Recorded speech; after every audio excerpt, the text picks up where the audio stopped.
I read it from Father Tony de Mello, Anthony de Mello. He was a Jesuit priest, a philosopher rather than a theologian, though he was teaching theology.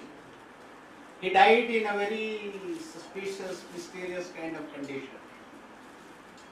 And some say he was done to death. He was being condemned and told not to teach theology in the seminary by none other than Pope himself. So you see, it is not D.K. Ravi who can die in a suspicious condition, but even a person like Tony de Mello, who has written innumerable books. And most of the books that he has written are very famous, are called the Prayers of the Frog. And from there I take out one simple story. It is story of a monastery. There was a monastery on the top of a mountain. All the monks were very happy. And lot of people from neighboring villages used to come to that monastery. They used to pray, they used to sing, they used to enjoy life. From morning till evening, lots of people would come and go. And it went on for several years. Then suddenly it happened that the flow of people started dwindling.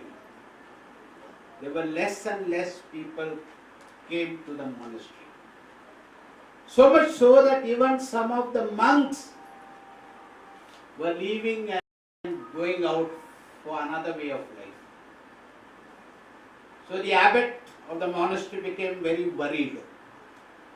He didn't know what to do. What has happened?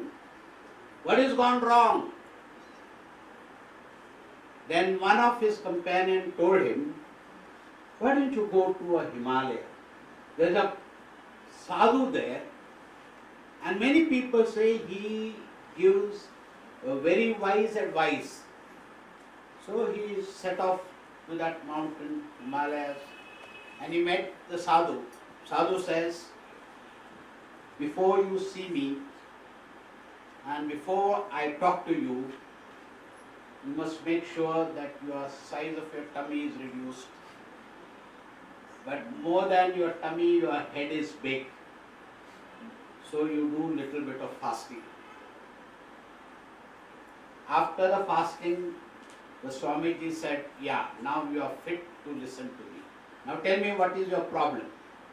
Then he narrated his problem about his monastery, how it was glorious and where it has landed. So the Swamiji said, you come and meet me tomorrow morning. I will have to meditate on your problem and find an inspiration so that I will give you the correct answer. So next day morning, this abbot went with great hope. And he said, Swamiji, please tell me. So the Swamiji said, you know, in your community, there is somebody who is God incarnate. I don't know who it is, but there is somebody. Okay, that's all. So the monk said, you haven't solved my problem. He says, the problem is that there is somebody in your community who is God incarnate.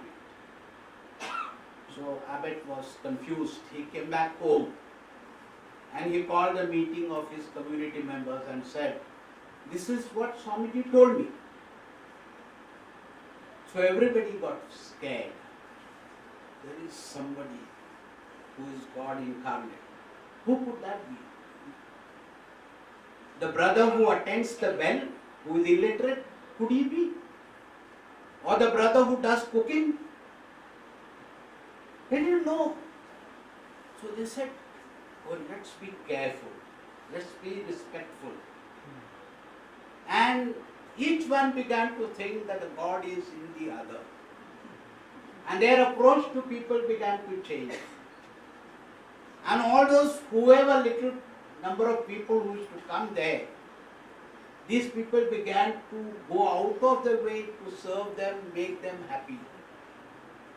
And gradually, you know what happened? There was a totally new spirit of love, service. And that gradually brought lot more people to the monastery, because they say that is the place where you can see God in the other. And this is the manner in which once again the monastery came back to its original spirit. It is not the religion, it is not the age, it is not the beauty, it is the fact that a human being, and that human being is incarnation of God.